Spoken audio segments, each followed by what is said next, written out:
morning, everybody. Just before I start, how many people here are in charge of marketing or selling their own brand or product?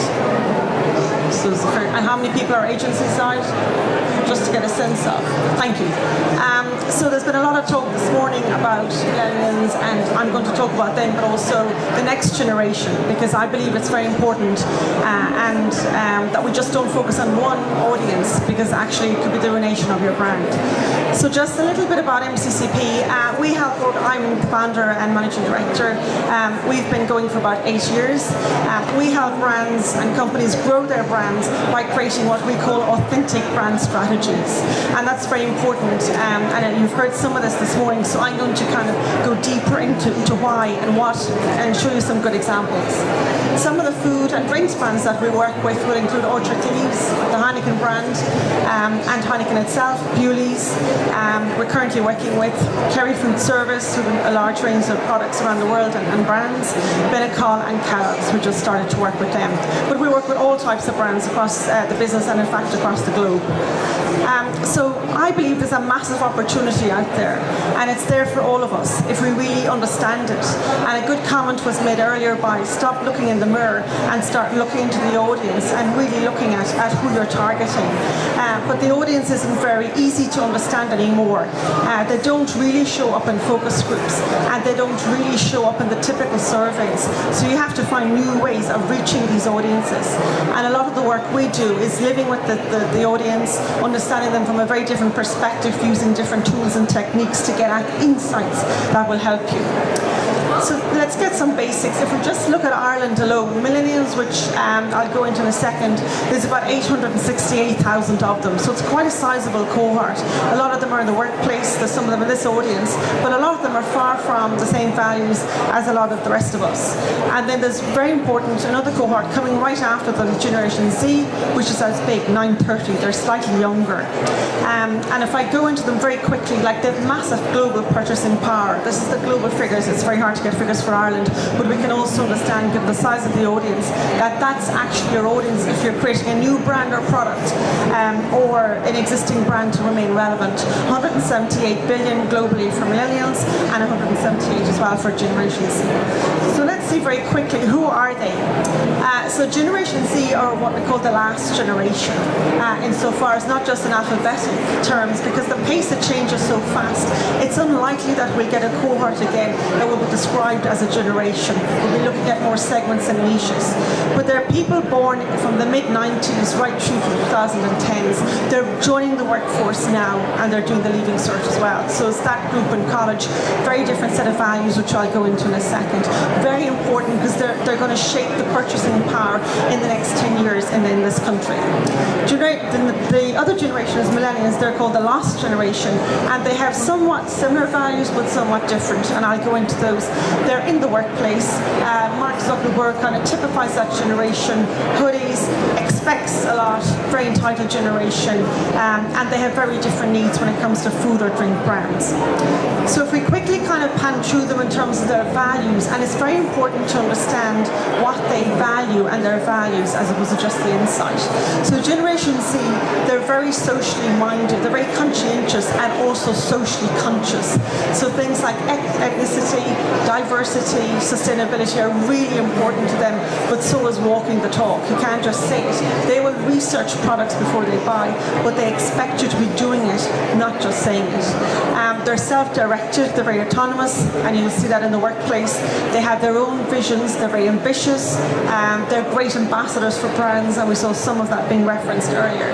They're highly visual, so if you're communicating to them, you have to use very high quality imagery, because they're the crowd who photograph stuff, they'll Instagram it, and they want to share images really quickly, and that's where they get their social cuteness. And food for them, which we'll come on to, they're entering the era where food is everything. It's a social currency, it's an experience, it's what they want to discover, it's what they want to share. So it's really, food is very important to them, and I'll show examples in a second. important. So if we look on the other side, millennials who also have some of the same values, they like to be connected, so technology is very important to them, whereas apps might be more important to, say, for example, Generation Y. Social capital and experiences are important, so food is an experience, and they're quite extreme. They look for extreme sport and challenges, because for them, they're not going to get challenges beyond the workplace or travel. They want global brands, they want global experiences right on their doorstep. They will, what we call gin and tonic, so they'll be all very, into health at some level, and then at another level, they'll binge on the extreme. So they will do both. They'll have that debit and credit mentality, and they'll manage it on the five too. So they look for example, a stuffed crust pizza, or pile their burgers quite high, but then they'll be in the gym and really very conscious for the rest of the week. So they have both of those habits going on, which often make them quite hard to understand. And they're into adventure. So I'll talk about how this plays out in food and drink brands in a second. So if we look at the divide, just look at some of the differences. Generation Z are conscientious, hardworking, socially inclusive. They're mindful of the future. So again, the sustainability, the consciousness, the ethnicity is very important. And they would be a great generation when they start to come onto your brand or into your workplace. The millennials, on the other hand, are very self-involved. They're the generation me, often described as me. They're entitled, they have high expectations. They will probably have financial difficulties because of, in this market, the housing crisis, but also the workplace. They're still likely to be living at home. And they're also often typified, to be fair, as a bit of a lazy group. When that probably character or stereotypes them, it's not true. It's just the time that they grew up in, and they're very counter-cultural to their parents, who were boomers and who worked very hard. They don't see the point of working very hard. They're very 9 to 5. They believe in living their own lives, where the centennials are much more about hard work and much more ambition. So we have a lot more on that, but just to keep it moving, the conversation around food is changing, and these two audiences are going to be really important for your brands going forward and your products. And I suppose the good news is that the recession created a massive disruption in food, in that it got us looking at food, using food quite differently. And we can all remember the day back in 1995 when it was all about, and the 80s and 90s, food was very much about cooking, it was very traditional, and it was about restaurants. Along came the Celtic Tiger, there was a massive explosion of restaurants, a massive segmentation, and people were out eating out more than in, let's say, to simplify it. Then post-recession, people were back in, but now they were home cooking, and they were cooking in a very different, they learned to home cook and to cook simply, and cooking could have considered putting 5 ingredients together and putting it into the oven. So it became very much about ingredients, simplicity, food deals, what you can get for what you want. And then at the moment we're seeing this explosion of out-of-home food experiences, not all of which were the same back in 1995. It's cheap, it's street food, it's food as experience. So it's in a very different place. And if you look at Deliveroo, is really tapping into that for one of these audiences, as is Just Eat, but on a very different basis. And we'll come on to discuss those differences. But I suppose what's important is, if we look at X, that's kind of my generation, people who grew up in the 80s, food is more or less, it was a badge value, it was fuel, it was very much about social, you met friends to eat, and you probably ate the same things all the time, albeit in very different restaurants, and you wanted to try new restaurants as opposed to new food types or experiences. For millennials, however, they want experiences, so food brands and products have to offer those rituals to them and those levels that they can say they were involved in, and that global, so the whole idea of food trucks, street trucks are really important. They're interested in trying global food experiences, best in class, often at an extreme pace in their home ground. Therefore, Just Eat delivers really well to this audience, and it manages that complexity, but also new out-of-home experiences, and brands do. So again, we'll come back to examples. Generation Z, however, food is culture to them. It's a very important part. A lot of their friends are blogs, they engage with bloggers, they talk about the ingredients in food, they actually talk about where it comes from, and they really want to know more about that and that full supply chain. They're fanatical, and they really are into, if you ask any group of them, they all have a free from habit. I don't eat gluten, I'm allergic. They don't have the allergies that they think, but they're mad into free from. So again, knowing the food types and the particular ingredients will attract them, and it's very important. Pop-up culture.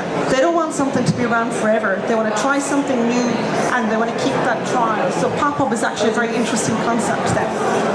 But what unifies them? Because you can't go after two very different audiences, and you need to get past just millennials because they'll be gone in the next 10 years. So you've got to stay relevant. So we believe what unifies them is having an authenticity about your product and brand. And that covers everything from your beginning to your brand story to how you live that brand. So at MCCP, we've done an awful lot of research in the last number of months. We've conducted 1,000 survey nationally. We looked at global surveys, and to simplify it in the short time that I have here this morning, there's 4 key elements of what makes up an authentic brand. The first one is that you must have shared values, shared and declared values along with your audience. So understanding their value set and tapping into that is very important. You must be sincere. You can't say it or not do it. For them, it's all about the doing. You must respect them and their needs. Treat them as equals, not talk at them. And that's very important for both of these audiences, and I'll show you examples. You must have reliable promises. You can't over-deliver or under-deliver. You must be credible and deliver quite consistently. So far gone the days when you can push out messaging, push out communication, and expect them to believe it. They're actually championing the message for you. So you need to really live it so that they become ambassadors for you at all sorts of levels. So if we move quickly to who's doing it well, and some of these are big brands, some of these have been around for some time, but it's good to understand how they are operating. So no surprise, Whole Foods, and they started out on this a number of years ago by having very strong shared values around the whole area of quality and organic, and asking people to pay more for a product that's properly sourced and delivered in store with a high quality. If we look at their sincerity, there's no hidden messaging. They're open and transparent. They will say straight from the sourcing. They'll also talk about people. Sorry, and the last one. They'll talk about the name of the farmer or the name of the producer. So they bring that touch of human nature and humanness to it. Again, it's very credible and it's authentic from the consumer's perspective. They respect their people, and people was mentioned in Jane's presentation earlier, but people is also their staff. They don't make them wear a uniform. They have standards. They give them their own titles. They have a very diverse audience to cater for their needs, and they get their people to believe the same core beliefs. They recruit people according to a culture, and that's very important, that people who become the brand ambassadors or part of the experience are expressions of that culture. And as I said, they have reliable promise. They source it, but they go right down to the person who grew it, to the farmer or the producer, and they bring that human face to the core. So they get past just being Irish. They talk about the farmer, the place, the source, and they bring that story to life in store. Another example very quickly is Oaxaca. So this obviously grew out of MasterChef, the lady who won that, Thomas and Meyer, and she had very strong values around Mexican food. She had a passion, so it's a real person story, that Mexican food should be real and tasty, and there was a lot of Me Too's on the shelf. So it naturally started from a very authentic place. So her values connect to them. If I go back and talk about what millennials and centennials want, that foreign experience, but better and authentic in their own on their own streets. She started out on food trucks, so it started in a very, again, relevant, bring the experience to life for her consumer audiences. Always true, Mexican, as in Mexican street food. So it had a true to where it came from, and she put a lot of time into the sourcing, the sustainability, but also the food messaging and the quality of the food and the taste of the food. She provides great quality foods to her consumers no matter where it's sold, and now it's moving, as you know, into our shoulders on the shelf at a retail level. So again, that's a good example of what I was talking about, millennials going out onto the street, finding it the experience, and when they want to dine in home, they want that easy to cook, but again, the same story and the same values continue on, and as I was saying, it's now in our retail environment. And it's all under that promise and that narrative of authentic Mexican food, and telling that backstory of where it comes, and every part of the supply chain is managed, and it's her passion, so it's a true living story. what if you're not a person? What if it's a company? So another brand we think, and from our research, has been around a while, and obviously Ireland's a very successful market for Domino's Pizza, is because they're also true to what they are. They didn't go after this whole health trend. They're after quick service and quick quality at a speed.